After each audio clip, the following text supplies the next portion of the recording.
મિત્ર, આજના આ વેદ પાઠશાળા કાર્યક્રમમાં આપનું સ્વાગત કરીએ છીએ. વેદ પાઠશાળા પ્રભુના વચનની ઉજાળે જીવનને પ્રકાશે મોક્ષ પથને. વેદ પાઠશાળા પ્રભુના વચનની ઉજાળે જીવનને પ્રકાશે મોક્ષ પથને. વેદ પાઠશાળા. આ કાર્યક્રમ આપને પવિત્ર પુસ્તક બાઇબલનો પદ્ધતિસર અભ્યાસ કરવા મદદરૂપ બનશે. તો ચાલો આ અભ્યાસની શરૂઆત કરતા ઈશ્વરના સેવક પાસેથી પ્રભુનો સંદેશ સાંભળીએ. પ્રિય મિત્ર, હવે આપણે ઉત્પત્તિના પુસ્તકના વિશાળ વિભાગમાં પ્રવેશ્યા છીએ. અને મિત્ર, આ વેદ પાઠશાળા નામક કાર્યક્રમમાં આપનું સ્વાગત કરું છું. મિત્ર, આપણે બાઇબલના 3 પાત્રો વિશે વિચાર કરીએ, જેમાં ઇબ્રાહિમ, યાકૂબ અને યુસુફ છે. મિત્ર, અહીં ઈશ્વર ઈચ્છે છે કે આપણે વિશ્વાસનું સ્વરૂપ જે હતું અને જે છે તે સમજીએ. વિશ્વાસ અત્યંત મહત્વનો છે. મિત્ર, નવા કરારમાં વિશ્વાસના પ્રકરણ તરીકે હિબ્રુઓનો પત્ર 11મો અધ્યાય કહે છે કે વિશ્વાસ વગર ઈશ્વરને પ્રસન્ન કરવા અશક્ય છે, અને વિશ્વાસ રાખ્યા વગર કોઈ ઈશ્વર પાસે આવી શકતું નથી. વિશ્વાસ ખૂબ અગત્યનો છે, કારણ કે શાસ્ત્ર કહે છે કે આપણો ઉદ્ધાર વિશ્વાસથી થાય છે. હવે વિશ્વાસ અત્યંત મહત્વનો હોવાથી અને ઈશ્વર ઈચ્છે છે કે આપણે વિશ્વાસ વિશે સમજીએ, તેથી ઈશ્વર ઇબ્રાહિમ નામના એક માણસની વાત કરે છે. જો મિત્ર, તમારે વિશ્વાસ શું છે એ સમજવું હોય તો નવો કરાર કહે છે કે તમારે આ માણસ ઇબ્રાહિમને સમજવો પડે. આ માણસ વિશ્વાસની હરતી ફરતી વ્યાખ્યા અને હરતું ફરતું ઉદાહરણ છે. મિત્ર, આપણે જ્યારે તેને પ્રથમ બાબત 11મા અધ્યાયને અંતે અને 12મા અધ્યાયના આરંભે મળીએ છીએ ત્યારે તેનું નામ અબ્રામ હોય છે. અબ્રામ નામનો અર્થ થાય ઘણા સંતાનોનો પિતા. આ માણસની ઉંમર 75 વર્ષની છે અને તેને એક પણ દીકરો નથી. આમ છતાં એના નામનો અર્થ છે ઘણા સંતાનોનો પિતા. જો તમે એને એક કૂવા પર મળ્યા હો અને તેણે પોતાની ઓળખાણ આપતા કહ્યું હોય કે મારું નામ ઘણા સંતાનોનો પિતા એવું છે, જો તમે એને એવું કહ્યું હોત કે ઓહોહો, તમને ઘણા સંતાનો હશે, તો એણે કહ્યું હોય કે ના, હકીકતમાં તો મારે કોઈ સંતાન નથી. પણ તમે માનશો, જો તમે દુનિયાના દરિયા કિનારાની રેતીના કણ ગણી શકો અથવા આકાશના તારાને ગણી શકો તો ક્યારેક તમે મારા સંતાનોની સંખ્યા જાણી શકશો. હવે જો તેણે તમને એવું કહ્યું હોત તો તમે તેને કહેત કે વડીલ, તમને એવું કોણે કહ્યું? તો તે તમને કહેત કે મને ઈશ્વરે એવું કહ્યું છે. હવે પાછળથી તે જ્યારે 90 વર્ષનો થયો ત્યારે ઈશ્વરે તેનું નામ બદલીને ઇબ્રાહિમ પાડ્યું, જેનો અર્થ થાય અગણિત સંતાનોનો પિતા, સંતાનોની પ્રજાઓનો પિતા. હવે જ્યારે તમે તેને ફરીથી કૂવા પર મળો ત્યારે તમે એને બોલાવો કે કેમ છો ઘણા સંતાનોના પિતા, તો એ કહેત કે માફ કરજો, મારું નામ બદલાઈ ગયું છે. ખરેખર? હવે તમારું નામ શું થયું છે? હવે મારું નામ અગણિત સંતાનોનો પિતા એવું છે. તો તમે તેને કહો કે સારી વાત છે, તમને એક દીકરો તો હશે જ. ના ના ના, ખરેખર તો મને એક પણ દીકરો નથી. પણ જો તમે દુનિયાના દરિયા કિનારાની રેતીના કણ ગણી શકો અને આકાશના તારા ગણી શકો તો એક દિવસ તમે મારા સંતાનોની સંખ્યા જાણી શકશો. હવે મિત્ર, ઉત્પત્તિના પુસ્તકમાં એક કલમ છે જે રોમિયોના 4થા અધ્યાયમાં ટાંકવામાં આવી છે, જે ઇબ્રાહિમનો સરવાળો આપે છે. તે આ પ્રમાણે કહે છે, ઇબ્રાહિમે ઈશ્વર ઉપર વિશ્વાસ કર્યો અને તેથી તેને ન્યાયી ગણવામાં આવ્યો. ઈશ્વરે આ વૃદ્ધ માણસ તરફ જોઈને કહ્યું કે મેં આ માણસને કશુંક કહ્યું અને તેણે મારી વાત માની અને એ મને ગમે છે. હું એને ન્યાયી ગણવાનો છું. ઈશ્વર આવા માણસને ન્યાયી ગણે છે. આ કારણથી ઇબ્રાહિમ વિશ્વાસની હરતી ફરતી વ્યાખ્યા છે. ઇબ્રાહિમની વાર્તામાં 2 પાસા સમાયેલા છે. પ્રથમ, વાર્તામાં ઈશ્વર સંબંધિત પાસું છે. એ પછી વાર્તામાં મનુષ્ય સંબંધીનું પાસું છે. એ સિક્કાની 2 બાજુ સમાન છે. ઇબ્રાહિમની વાર્તામાં ઈશ્વર સંબંધિત પાસું, ઈશ્વર તેને દર્શન આપે છે એ છે, ઈશ્વરે આશરે આ માણસને 8 વખત દર્શન આપ્યું અથવા 8 વખત તેની સાથે વાત કરી. મિત્ર, હું માનું છું કે શાસ્ત્ર એમ કહે છે કે ઈશ્વરે એ માણસને દર્શન આપ્યું ત્યારે એનો અર્થ ઉત્પત્તિ 3માં ઈશ્વરે જે પ્રશ્ન પૂછ્યો એ થાય છે, તને કોણે કહ્યું? આપણે મિત્ર જોઈ ગયા હતા કે ઈશ્વર જ્યારે આપણી સાથે વાત કરે ત્યારે આપણને અવાજો સંભળાતા નથી. એ તમને યાદ છે? ઉત્પત્તિ 3માં મૂળ હિબ્રુ ભાષામાં એનો અર્થ થાય, તમને એ કોણે જણાવ્યું? ઈશ્વર તમને કંઈક જણાવે એ શક્ય છે? અલબત્ત શક્ય છે. ઈશ્વરે ઇબ્રાહિમને દર્શન આપ્યું, એનો અર્થ એ થાય છે ઇબ્રાહિમ વિશેની નોંધમાં એવું 8 વખત બને છે. જો તમારે ઇબ્રાહિમની વાર્તામાં ઈશ્વર સંબંધિત પાસું જોવું હોય તો ઈશ્વરે ઇબ્રાહિમને જે દર્શનો આપ્યા તેનો અભ્યાસ કરો. ઈશ્વર હંમેશા મનુષ્ય સાથે સંબંધ બાંધવામાં પહેલ કરે છે. માનવી ઈશ્વરને જાણે એમાં પ્રથમ કારણ ઈશ્વર હોય છે. સંત પાઉલ નવા કરારમાં આપણને કહે છે કે કોઈ માનવી ઈશ્વરને શોધતું નથી, ઈશ્વર માનવીને શોધે છે. હવે સંબંધના એ પાસાને તમારે જોવું હોય તો ઈશ્વરે ઇબ્રાહિમને જે દર્શનો આપ્યા તેનો અભ્યાસ કરો. આ વાર્તા વાંચતી વખતે ઇબ્રાહિમની વાર્તામાં અમુક તબક્કે ઈશ્વરે શા માટે દર્શન આપ્યું તે શોધવાનો પ્રયત્ન કરો. ઈશ્વરે ઇબ્રાહિમને આપેલ દર્શન તમને સંબંધમાં ઈશ્વર સંબંધિત પાસું બતાવશે. હવે આ સંબંધમાં માનવીનું પાસું અથવા ઇબ્રાહિમને દર્શન દેનાર ઈશ્વરને અપાયેલ પ્રતિસાદ ઇબ્રાહિમ જે વેદી બાંધે છે તેના સ્વરૂપમાં જોવા મળે છે. ઇબ્રાહિમે 4 વેદી બાંધી હતી. આ વાર્તા વાંચતી વખતે એ શોધવાનો પ્રયત્ન કરો કે આ વેદી બાંધીને ઇબ્રાહિમ ઈશ્વરને શું કહેવા માગતા હતા. દાખલા તરીકે પ્રેરિતોના કૃત્યના 7મા અધ્યાયમાં સ્તેફન કહે છે કે ઇબ્રાહિમે પોતાનો દેશ ત્યજીને બહાર આવવાનો નિર્ણય કર્યો તે અગાઉ ઈશ્વરે તેને લાંબો સમય દર્શન આપ્યું. ઈશ્વર આ માણસને કહેતા હતા, અહીં કનાનના અરણ્યમાં ચાલી નીકળ, મારી પાસે આવી જા. લાંબા સમય સુધી ઈશ્વર આ માણસને તેના વતનને અને તેના પિતાને અને તેના સગાવાલાને છોડીને ચાલી નીકળવાનું કહેતા હતા. અને તે એવું કહેતા નહોતા. મને થાય છે કે ઈશ્વર ક્યાં સુધી તમને દર્શન દેતા રહ્યા છે, ક્યાં સુધી તમને મનાવતા રહ્યા છે, ક્યાં સુધી તમને તમારામાંથી બહાર કાઢીને તેમની તરફ ખેંચવાનો પ્રયત્ન કરી રહ્યા છે. તમારા જીવન માટેની તેમની કોઈ યોજનામાં તમને દોરી રહ્યા છે અને તમે તેમને કોઈ પ્રતિસાદ આપતા નથી. જે ઈશ્વર ઇબ્રાહિમને દર્શન આપતા હતા તેમને ઇબ્રાહિમે તેના પિતાના મૃત્યુ બાદ પ્રતિસાદ આપ્યો અને કનાન જવા ચાલી નીકળ્યો. તેમણે મોહરેમાં તેની પ્રથમ વેદી બાંધી. મોહરે શબ્દનો અર્થ થાય શિક્ષણ અથવા શોધવું. મારે શીખવું છે અને હું માનું છું કે ઈશ્વર મને શીખવશે.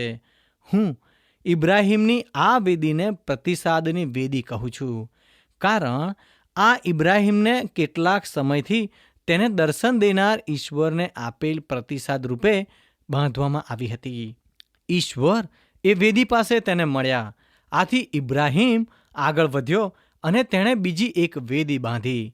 એની બીજી વેદી એણે 2 સ્થળો વચ્ચે બાંધી, હેય અને બેથેલ વચ્ચે. હિબ્રુ ભાષામાં બેથેલ એટલે ઈશ્વરનું ઘર. હવે હેયની આગળ પૂર્વમાં સદોમ અને ગમોરા આવેલા છે. ઇબ્રાહિમે હેય અને બેથેલની બરોબર વચમાં બીજી વેદી બાંધી. આ બીજી વેદી આગળ ઈશ્વર ઇબ્રાહિમે પ્રથમ વેદી આગળ જે માગણી કરી હતી તેનો ઉત્તર આપે છે. પ્રથમ વેદી આગળ ઇબ્રાહિમે માગણી કરી હતી કે મારે જ્યાં હોવું જોઈએ તે સંબંધી મારે જે જાણવું જોઈએ તે મને શીખવો. બીજી વેદી આગળ ઈશ્વરે તેને ઉત્તર આપ્યો અને કહ્યું, ઇબ્રાહિમ, તારી સમસ્યા એ છે કે તું શ્રીમાન અધ્વચ છે. શાસ્ત્રમાં ઈશ્વર ઘણી બધી જગ્યામાં કહે છે કે તું ગરમ રહે એવી મારી ઈચ્છા છે, પણ જો તું ગરમ થવાનો ના હોય તો ઠંડો પડી જા, હૂંફાળો ના રહીશ. એલિયા ઈશ્વરના લોકોને આ પ્રશ્ન પૂછીને આહ્વાન આપે છે, તમે ક્યાં સુધી બે મત વચ્ચે અટવાતા રહેશો? જો યહોવા ઈશ્વર છે તો તેને અનુસરો, જો બઆલ ઈશ્વર છે તો એને અનુસરો. ઈસુ ખ્રિસ્તના શબ્દોમાં બે શેઠની નોકરી કરવાનો પ્રયત્ન ના કરશો, શ્રીમાન અધ્વચ ના બનશો. હું આ બીજી વેદીને પસ્તાવાની વેદી કહું છું. જ્યારે લોકો ઈશ્વર પાસે આવે ત્યારે પ્રથમ તેમણે પ્રતિસાદ આપવો પડે. એ આરંભ છે, પરંતુ એ પૂરી પ્રક્રિયા નથી. વિશ્વાસ જેમ મંજિલ છે તેમ એક સફર પણ છે. એ એક પ્રક્રિયા છે. આ બધા જ પાત્ર લેખનો આપણને એ બાબત જણાવશે. ઈસુની મુલાકાતની નોંધ જુઓ. જ્યાં સુધી પસ્તાવાનો 100 અર્થ થાય છે તે કહ્યું ના હોય ત્યાં સુધી તેમણે કોઈને મુક્તિની ખાતરી આપી નથી. તેમણે પસ્તાવો કરવો જ પડે. તેમણે પાછા ફરીને વિરુદ્ધ દિશામાં જવું જ પડે. ઈસુ ખ્રિસ્ત જ્યારે લોકોને મળતા ત્યારે તેઓ ઘણીવાર પાપમય બાબતોમાં પરોવાયેલા હતા. ઈસુને અનુસરવા માટે તેમણે એ બાબતોમાંથી પાછા ફરીને તેનાથી અલગ થવું જ પડે. એને પસ્તાવો કહેવામાં આવે છે.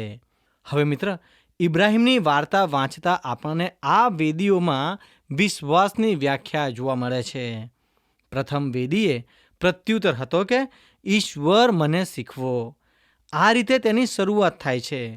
ઇબ્રાહિમે એ બીજી વેદી આગળ સંઘર્ષ કર્યો હતો. ઈશ્વરે જ્યારે તેને પસ્તાવાનું મહત્ત્વ બતાવ્યું ત્યારે તે દક્ષિણમાં ચાલી નીકળ્યો. ઇબ્રાહિમ જ્યારે મિસરમાં ગયો ત્યારે તે આત્મિક રીતે ભમરડાની જેમ ઘૂમવા લાગ્યો. તે ભૌગોલિક રીતે જ માત્ર દક્ષિણમાં ગયો ન હતો, પણ તે આત્મિક રીતે પણ દક્ષિણમાં ગયો હતો. તે મિસરમાં હતો. તે મિસરમાંથી પેલી બીજી વેદી પાસે પાછો આવ્યો અને પછી બીજી વખત ઈશ્વરના નામનો પોકાર કર્યો. એ પછી તેમણે લોત સાથે ચર્ચા વિચારણા કરી. હવે ઇબ્રાહિમ જ્યારે પોતાનું વતન છોડીને ચાલી નીકળ્યો ત્યારે તેને તેના પિતાને છોડી દેવાનું કહેવામાં આવ્યું હતું. તે એમ કરી શકતો ન હતો. તેના પિતા મૃત્યુ પામ્યા. આખરે એ આ કારણથી પોતાનું વતન છોડીને ચાલી નીકળ્યો. એને એના બધા જ સગાવાલા છોડી દેવાનું કહેવામાં આવ્યું હતું, પણ એણે પોતાના ભત્રીજા લોતને પોતાની સાથે લઈ લીધો. લોત ઇબ્રાહિમના કાકા હારાનનો પુત્ર હતો. હારાન મૃત્યુ પામ્યો એટલે ઇબ્રાહિમે લોતને દત્તક લઈ લીધો. હવે ઇબ્રાહિમે પસ્તાવાના મુદ્દાનો સામનો કર્યા બાદ લોતને પોતાની પાસે બોલાવ્યો અને તેને કહ્યું કે લોત, આપણે એકબીજાથી છૂટા પડવું પડશે. લોત ત્યારે ઇબ્રાહિમથી છૂટો પડીને પૂર્વમાં હેય તરફ ચાલી નીકળ્યો અને સદોમ ગમોરામાં રહેવા ગયો. ઇબ્રાહિમ પશ્ચિમ તરફ ચાલી નીકળ્યો અને હેબ્રોન નામના સ્થળે તેની ત્રીજી વેદી બાંધી. હિબ્રુમાં હેબ્રોનનો અર્થ થાય સહચર્ય. પસ્તાવાની વેદી બાંધ્યા બાદ ઇબ્રાહિમે ત્રીજી વેદી બાંધીને ઇબ્રાહિમ ઈશ્વરને જાણે કે કહેતો હતો કે ઈશ્વર, મારે તમને જાણવા છે. શાસ્ત્રના બધા જ મહાન માણસોનો આ પુકાર રહ્યો છે કે હું તેમને જાણું. તેઓ બધા જ પોતાના હૃદયના ઊંડાણમાંથી પુકારે છે કે હું તેમને જાણું. જેમ જેમ તેઓ વધુને વધુ ઈશ્વરને જાણે તેમ તેમ તેણે ઈશ્વરને એથીએ વધુને વધુ જાણવા હોય. ત્રીજી વેદી આગળ ઇબ્રાહિમ એ જ કહેતા હતા કે ઈશ્વર, મારે તમને જાણવા છે. હું આ વેદીને સંબંધની વેદી કહું છું. ઇબ્રાહિમે ઉત્પત્તિના 12મા અને 13મા અધ્યાયમાં આ પ્રથમ 3 વેદીઓ બાંધી. હવે છેક 22મા અધ્યાય સુધી એ બીજી વેદી બાંધતા નથી. હવે ઇબ્રાહિમે ત્રીજી વેદી બાંધ્યા પછી શું થયું? ત્રીજી અને ચોથી વેદી વચ્ચે શું બન્યું?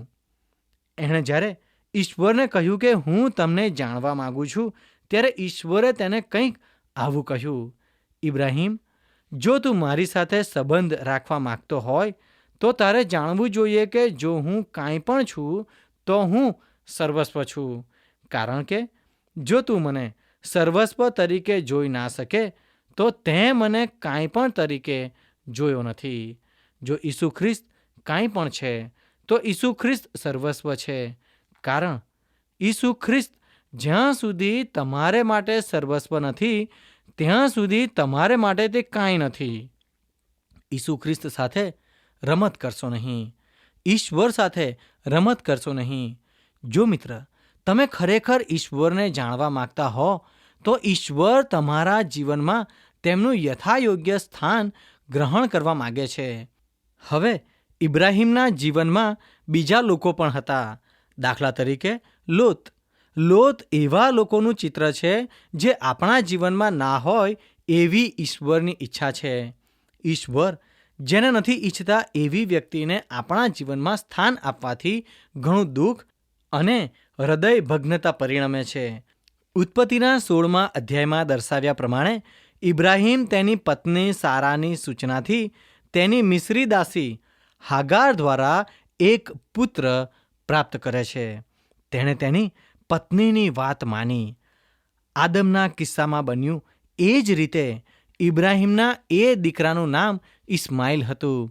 તમે જુઓ મિત્ર, તમારા જીવન માટે ઈશ્વરના શ્રેષ્ઠતમનો દુશ્મન કંઈક સારું દેખાતું હોય એ બને છે. શૈતાન ઈશ્વરના શ્રેષ્ઠતમથી આપણને કશુંક સારું દેખાતું હોય એનું પ્રલોભન આપીને અટકાવે છે. ઇસ્માઇલ આ બાબતનું ચિત્ર છે. આપણા જીવનમાં એવા લોકોનું ચિત્ર જે સારા છે પણ શ્રેષ્ઠતમ નથી. ઉત્પત્તિ 16 પ્રમાણે જ્યારે ઇસ્માઇલનો જન્મ થયો ત્યારે ઈશ્વરે ફરીથી ઇબ્રાહિમને દર્શન આપ્યું અને તેને કહ્યું, ઇબ્રાહિમ, મારી સમક્ષ ચાલ અને સંપૂર્ણ બન. તારા માટે મારી યોજના એ છે કે તને હાગાર દ્વારા નહીં બલકે સારા દ્વારા પુત્ર પ્રાપ્ત થશે. હું માનું છું કે ઇબ્રાહિમના સંબંધમાં સારા એક બીજા પ્રકારની સમસ્યા રજૂ કરે છે. સંબંધની ત્રીજી વેદી ઊભા અને સમાંતર બંને પ્રકારના સંબંધને સ્પર્શે છે. તેઓ બંને અવિભાજિત છે. ઈશ્વરને જાણી શકાય તે માટે ઇબ્રાહિમના બધા જ સંબંધોમાં ઈશ્વરનું યથાયોગ્ય સ્થાન હોવું જોઈએ. ઈશ્વરે ઇબ્રાહિમ સાથે લોત વિશે વાત કરીને તેના જીવનમાંથી લોતને દૂર કરવો પડ્યો. ઈશ્વરે એ જ રીતે ઇસ્માઇલને ઇબ્રાહિમના જીવનમાંથી દૂર કરવો પડ્યો. ઇબ્રાહિમના જીવનમાં અગ્રસ્થાન મેળવવા પડાપડી કરનાર આ લોકોને ઈશ્વરે તેના જીવનમાંથી દૂર કરવા પડ્યા. ઈશ્વરે સારા અંગે 2 વખત ઇબ્રાહિમને દર્શન આપવું પડ્યું. ઈશ્વરે તેને કહ્યું, ઇબ્રાહિમ, એ સારા દ્વારા જ બનવાનું છે. હું તેનું નામ પણ બદલવાનો છું. હું તેનું નામ સારાઈમાંથી સારા કરી નાખવાનો છું. સારાઈ એટલે વિરોધી, જે હંમેશા દરેક બાબતનો વિરોધ કરે છે તે. ઈશ્વરે ઇબ્રાહિમને કહ્યું કે હવેથી હું તેનું નામ રાજકુંવરી પાડીશ. એ ઘણી પ્રજાઓની માતા બનશે. જેમ તું ઘણી પ્રજાઓનો પિતા બનશે તેમજ તેના દ્વારા રાજાઓ જન્મ ધારણ કરશે. મિત્ર, શાસ્ત્ર કહે છે કે ઇબ્રાહિમ ઊંધે મોંએ જમીન પર પડીને ખડખડાટ હસ્યો. આખરે એ માનવા લાગ્યો કે ઈશ્વરની યોજનામાં તેનો સમાવેશ થયો હતો. તે માનતો થયો કે ઈશ્વર એની મારફતે ગમે તે કરી શકે તેમ હતા. પણ એ માની શક્યો નહીં કે આ યોજનામાં સારાનો સમાવેશ પણ થઈ શકે. ઇબ્રાહિમે જ્યારે સારાને આ વાત કહી ત્યારે તે પણ હસી. આખરે જ્યારે ઇબ્રાહિમ 100 વર્ષનો થયો અને સારા 90 વર્ષની થઈ ત્યારે તેમને દીકરો જન્મ્યો. ઈશ્વરે તેમને આ દીકરાનું નામ ઈસાક પાડવાનું કહ્યું, જેનો અર્થ હિબ્રુમાં હાસ્ય એવો થાય છે. આખરે ઇબ્રાહિમે ચોથી વેદી બાંધી. આ સૌથી અગત્યની વેદી છે. તેણે આ વેદી મોરિયા પહાડ ઉપર બાંધી. મોરિયાનો અર્થ યહોવા પૂરું પાડશે. અત્યાર સુધી તો વેદીનું સ્થાન ઇબ્રાહિમ નક્કી કરતો હતો. ઇબ્રાહિમ બલિદાનનું નામ પાડતો, પરંતુ આ ચોથી વેદી જુદી છે. આ માટે ઈશ્વરે સ્થળ પસંદ કર્યું. ઈશ્વરે બલિદાનનું નામ પાડ્યું. તમે જાણો છો આ ચોથી વેદી ઉપર ઈશ્વરે કયા બલિદાનની માગણી કરી હતી? ઈશ્વરે ઇબ્રાહિમ પાસે ઈસાકના બલિદાનની માગણી કરી હતી. ઈસાક ઇબ્રાહિમ અને સારાની વૃદ્ધાવસ્થાનો બાળક હતો. એટલું જ નહીં, પરંતુ 24 વર્ષના વિશ્વાસના વિજય સ્વરૂપે તે હતો. ઈશ્વરે કહ્યું, મારે એ જોઈએ છે. આથી ઇબ્રાહિમ મોરિયા પહાડ ઉપર ગયો અને ઈસાકનું બલિદાન આપવાનો પાક્કો નિર્ધાર કર્યો. એ અને ઈસાક પર્વત ઉપર ગયા. તે અગાઉ તેમણે પોતાના ચાકરોને કહ્યું, તમે અહીં ઢોર ઢાંક સાથે રહો. હું અને દીકરો ત્યાં ઉપર જઈશું અને ભક્તિ કરીને તમારી પાસે પાછા આવીશું. ઇબ્રાહિમને ક્યારેય શંકા થઈ નહોતી કે તેઓ પાછા ફરશે. હિબ્રોના પત્રના વિશ્વાસના અધ્યાયમાં કહેવામાં આવ્યું છે કે ઇબ્રાહિમને વિશ્વાસ હતો કે જો તેણે ઈસાકનું બલિદાન આપ્યું હોત તો ઈશ્વર ઈસાકને જરૂર મૃત્યુમાંથી સજીવન કરશે. ઇબ્રાહિમને એટલો બધો વિશ્વાસ હતો. હવે એવું બન્યું કે ઇબ્રાહિમે એના પુત્રનું બલિદાન આપવું ના પડ્યું. તેણે ઝાડીમાં ફસાયેલા એક હલવાનનું બલિદાન આપ્યું. તેણે એ જગ્યાનું નામ યહોવા ઈરે એવું આપ્યું, જેનો અર્થ હિબ્રુમાં પૂરું પાડવામાં આવશે અથવા એ સાબિત થશે એવો થાય છે. હવે વિશ્વાસ કઈ રીતે સાબિત કરી શકાય? સંપૂર્ણ સ્વાર્પણના ગિરિશિખરે ઈશ્વરમાં માનવી પોતાનો વિશ્વાસ ત્યાં પુરવાર કરે છે. ઈશ્વર કઈ રીતે વિશ્વાસી વ્યક્તિને પુરવાર કરે છે? તેને સંપૂર્ણ સ્વાર્પણના તબક્કે લાવીને. ઉત્પત્તિના 22મા અધ્યાયમાં 2 વખત જ્યારે ઇબ્રાહિમ ઈસાકનું બલિદાન આપવા તૈયાર થયો ત્યારે ઈશ્વરે તેને કહ્યું, ઇબ્રાહિમ, તારે એ કરવાની જરૂર નથી, કારણ હવે હું જાણું છું કે મારા માટે તું કશું જ પાછું રાખીશ નહીં, તારા એકમાત્ર પુત્રને પણ નહીં. પ્રિય મિત્ર, બાઇબલનો સંદેશ 2 શબ્દોમાં તારવી શકાય છે. એ 2 શબ્દો છે, પ્રથમ ઈશ્વર. જો કે એ સરળ નથી, તો પણ એ ગૂંચવણ ભરેલું તો નથી જ. હકીકતમાં તો નવો કરાર આપણને કહે છે કે જ્યાં સુધી ઈશ્વરનો આત્મા કોઈને જણાવે નહીં ત્યાં સુધી ઈસુ ખ્રિસ્ત પ્રભુ છે અથવા ઈશ્વર પ્રથમ છે એવું તે કહી શકે નહીં. જો તમે નવો જન્મ પામો તો તમે ઈશ્વરનું રાજ્ય જોઈ શકો અને જાણી શકો કે ઈશ્વર રાજા છે. તમે ત્યારે તેમની સાથે એ સંબંધમાં પ્રવેશી શકો છો. પ્રિય મિત્ર, આપણે ઈશ્વરને કેવી રીતે પ્રત્યુત્તર આપીએ છીએ? આપણે ઇબ્રાહિમના જીવન દ્વારા શીખવું જોઈએ અને વિશ્વાસથી પ્રત્યુત્તર આપવો જોઈએ. પ્રિય શ્રોતા મિત્રો, અમને ખાતરી છે કે આજનો આ કાર્યક્રમ આપને રસપ્રદ લાગ્યો હશે. જો આ કાર્યક્રમ આપ નિયમિત રીતે સાંભળશો તો તમારા અંગત જીવનને માટે તે ખૂબ જ લાભદાયી બનશે. જો આપને આ અંગે કોઈ પ્રશ્ન કે મૂંઝવણ હોય અથવા આપ આ કાર્યક્રમને લગતું સાહિત્ય પ્રાપ્ત કરવા માંગતા હોય તો આજે જ તમારા પૂરેપૂરા નામ સરનામા સાથે અમને પત્ર લખશો. અમારું સરનામું છે કાર્યક્રમ Ved Pathshala, Vishwavani, post box number 2036, Fatehganj, Vadodara 390002. ધન્યવાદ.